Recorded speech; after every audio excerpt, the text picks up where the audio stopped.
জানিয়ে দেব বাংলাদেশের রাজনৈতিক অঙ্গনের এইমাত্র হাতে পাওয়া সর্বশেষ গুরুত্বপূর্ণ সংবাদ। শুরুতেই শিরোনাম। দুর্নীতি লুকাতে বাংলাদেশ ব্যাংকে সাংবাদিক প্রবেশে নিষেধাজ্ঞা, বললেন রুহুল কবির রেজভী। থাকছে বিস্তারিত প্রতিবেদনে। আরও জানিয়ে দেব লালমনিরহাটে জাতীয় পার্টির 2 শতাধিক নেতাকর্মীর বিএনপিতে যোগদান। থাকছে বিস্তারিত প্রতিবেদনে। এরপর জানিয়ে দেব নয়াপল্টনে রিজভীর নেতৃত্বে বিএনপির বিক্ষোভে আবারও পুলিশের বাধা। থাকছে বিস্তারিত প্রতিবেদনে। সবশেষে জানিয়ে দেব মানুষের পাশে দাঁড়ায় বিএনপি, আওয়ামী লীগ ত্রাণ চুরি করে, বললেন ইশরাক। থাকছে বিস্তারিত প্রতিবেদনে। এতক্ষণ শিরোনাম শুনছিলেন, এবার বিস্তারিত। আওয়ামী লীগের এমপি, মন্ত্রী ও ঘনিষ্ঠজনদের দুর্নীতি লুটপাট লুকিয়ে রাখার জন্যই বাংলাদেশ ব্যাংকে সাংবাদিকদের প্রবেশে নিষেধাজ্ঞা দিয়েছে বলে মন্তব্য করেছেন বিএনপির সিনিয়র যুগ্ম মহাসচিব অ্যাডভোকেট রুহুল কবির রিজভী। আজ রোববার 28 এপ্রিল নয়াপল্টন বিএনপির কার্যালয়ের সামনে সাবেক ছাত্রদল, স্বেচ্ছাসেবক দলের নেতাদের আয়োজনে খালেদা জিয়া, হাবিবুন্নবী খান সোহেল ও আব্দুল কাদের ভূঁইয়া জুয়েল সহ কারাবন্দীদের মুক্তির দাবিতে বিক্ষোভ মিছিল শেষে সমাবেশে তিনি একথা বলেন। তিনি বলেন, ব্যাংকে কত টাকা লুট হয়েছে, এই লুটকারীরা হচ্ছে আওয়ামী লীগের এমপি ও মন্ত্রী, না হলে আওয়ামী লীগের ঘনিষ্ঠজনরা। এই লুট ও দুর্নীতির তথ্য যাতে সাংবাদিকরা না পায়, এই কারণে ব্যাংকে সাংবাদিকদের প্রবেশ নিষিদ্ধ করেছে। কারণ যারা অপরাধী তারা পাপকে লুকিয়ে রাখতে চায়। তাদের দুর্নীতি ও লুটপাট লুকিয়ে রাখার জন্যই বাংলাদেশ ব্যাংকের সাংবাদিকদের নিষেধাজ্ঞা দেওয়া হয়েছে। আজ রোববার 28 এপ্রিল রাজধানী নয়াপল্টনে দলের কার্যালয়ের সামনে বিএনপি চেয়ারপারসন বেগম খালেদা জিয়া, হাবিবুন্নবী খান সোহেল ও আব্দুল কাদের ভূঁইয়া জুয়েল সহ কারাবন্দী নেতাকর্মীদের মুক্তির দাবিতে এক বিক্ষোভ মিছিল শেষে সংক্ষিপ্ত সমাবেশে বিএনপির এই শীর্ষ নেতা বলেন, জাতীয়তাবাদী শক্তির লোকজন যারা সত্যের পথে কথা বলে তারা আজ কারাগারে। যারা ব্যাংক ডাকাতি করছে, লুটপাট করছে, নদীনালা খাল বিল দখল করছে, অন্যায় অবিচার ও দুর্নীতি করছে, তারা আজ দুর্দান্ত প্রতাপে সারা দেশে দাপিয়ে বেড়াচ্ছে। তারা সবাই ক্ষমতাসীন দলের লোকজন, এটা প্রমাণিত। লালমনিরহাটে জাতীয় পার্টির বিভিন্ন পর্যায়ে 2 শতাধিক নেতাকর্মী বিএনপিতে যোগ দিয়েছেন। গতকাল শনিবার রাত 8টার দিকে সদর উপজেলা পঞ্চগ্রাম ইউনিয়নের দেউতিরহাট দ্বিমুখী উচ্চ বিদ্যালয় মাঠে এক অনুষ্ঠানে তারা বিএনপিতে যোগ দেন। অনুষ্ঠানটির আয়োজন করে সদর উপজেলা পঞ্চগ্রাম ইউনিয়ন বিএনপি।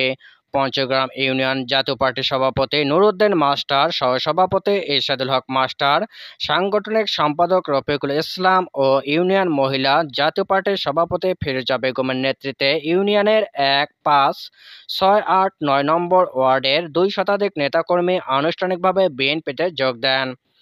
অনুষ্ঠানে সভাপতিত্ব করেন পঞ্চগ্রাম ইউনিয়ন বিএনপির সভাপতি দেলোয়ার হোসেন। অনুষ্ঠানে প্রধান অতিথি ছিলেন লালমনিরহাট জেলা বিএনপির সভাপতি ও বিএনপির রংপুর বিভাগীয় সাংগঠনিক সম্পাদক আসাদুল হাবিব দুলু। অনুষ্ঠানে আসাদুল হাবিব জাপা ছেড়ে আসা নেতাকর্মীদের হাতে বিএনপির দলীয় প্রতীক ধানের শীষ ও শুভেচ্ছা স্মারক হিসাবে রজনীগন্ধা তুলে দেন। সেই সঙ্গে জাপা ছেড়ে আসা নেতাকর্মীরাও আসাদুল হাবিবের হাতে ফুল দিয়ে শুভেচ্ছা জানান। এ সময় বিএনপি নেতাকর্মী ও সমর্থকেরা হাততালি দিয়ে জাপা ছেড়ে আসা নেতাকর্মীদের স্বাগত জানান। অনুষ্ঠানের দ্বিতীয় পর্বে বক্তব্য দেন বিএনপিতে যোগ দেওয়া নুরউদ্দিন মাস্টার, এরশাদুল হক মাস্টার ও রফিকুল ইসলাম। নুরউদ্দিন বলেন, আমরা লাভের জন্য জাতীয় পার্টি থেকে অন্য কোনো রাজনৈতিক দলে যোগদানের সিদ্ধান্ত নিলে আওয়ামী লীগের দিকে যেতে পারতাম, কিন্তু আওয়ামী লীগের বিষয়ে তৃণমূল পর্যায়ে ভোটার ও সাধারণ মানুষের মধ্যে এখন আগের মতো তাদের গ্রহণযোগ্যতা নেই। তারা গায়ে জোরে প্রশাসনের সহযোগিতায় দীর্ঘদিন ক্ষমতায় রয়েছে, এটা মানুষ জানে। মানুষ এ থেকে মুক্তি চায়। জাতীয় পার্টি আমাদের এই মুক্তি এনে দিতে পারবে না, তাই আমরা বিএনপিতে গেলাম। আজ না হয় কাল হোক অথবা অন্য কোনো দিন বিএনপির হাত ধরে গণতন্ত্রের মুক্তি আসবে। অনুষ্ঠানে বিএনপি নেতা আসাদুল হাবিব বলেন, জাতীয় পার্টি থেকে বিএনপিতে যোগদানকারী নেতাদের বক্তব্য শুনে তাদের সাবেক দলের ভিতরে অনেক কষ্ট ও বঞ্চনার কথা জানতে পারলেন।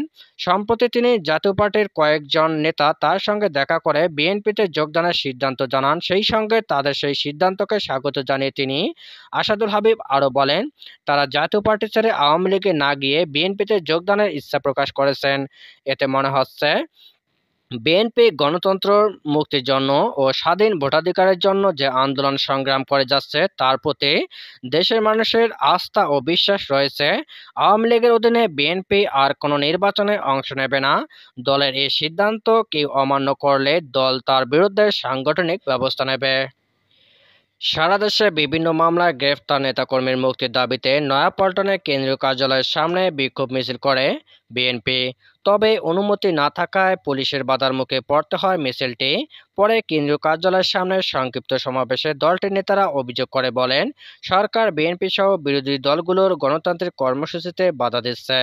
রোববার 28শে এপ্রিল সকাল 11টার কিছু পরে রাজধানীর বিভিন্ন ওয়ার্ড ও ইউনিটের নেতাকর্মীরা জড়ো হন নয়াপল্টনের কেন্দ্রীয় কার্যালয়ের সামনে।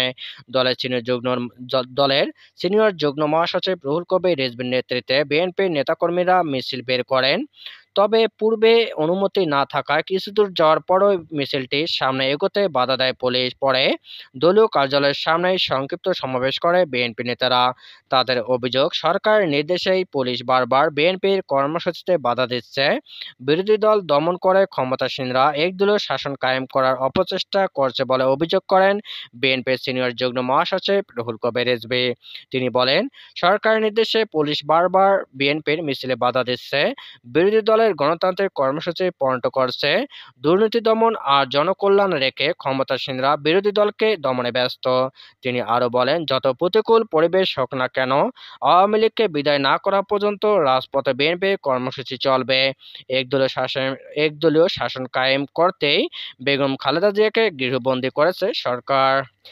জেল, জুলুম আর নির্যাতিত নিপীড়িত থাকা অবস্থায়ও দেশের যেকোনো দুর্যোগে অসহায় মানুষের পাশে দাঁড়ায় বিএনপি। আর আওয়ামী লীগ এসব অসহায় মানুষের নামে বরাদ্দ হওয়া সরকারি ত্রাণ সামগ্রী চুরি করে বলে মন্তব্য করেছেন বিএনপির আন্তর্জাতিক বিষয়ক কমিটির সদস্য এবং ঢাকা মহানগর বিএনপির জ্যেষ্ঠ সদস্য ইঞ্জিনিয়ার ইশরাক হোসেন। রোববার 28শে এপ্রিল দুপুরে রাজধানীর মতিঝিল এলাকায় গরমে অতিষ্ঠ বিভিন্ন শ্রমজীবী মানুষের মাঝে বিশুদ্ধ খাবার পানি ও খাবার স্যালাইন বিতরণের সময় তিনি এসব কথা বলেন। ইশরাক বলেন, বর্তমানে বাংলাদেশে একটা অবৈধ সরকার ক্ষমতায় আছে। তারা সম্পূর্ণ বেআইনিভাবে ক্ষমতা দখল করে রেখেছে। তাই যে কোনো দুর্যোগে মানুষের পাশে দাঁড়ানো তো দূরের কথা, উল্টো তাদের নেতাকর্মীরা রিলিফের চাল চুরি করে, ত্রাণ সামগ্রী চুরি করে। অথচ আমরা গত 17 বছর যাবত নিপীড়িত, নির্যাতিত এবং বিরোধী দল থেকে শত শত হামলা মামলার মোকাবেলা করেও যে কোনো দুর্যোগে জনগণের পাশে থাকি।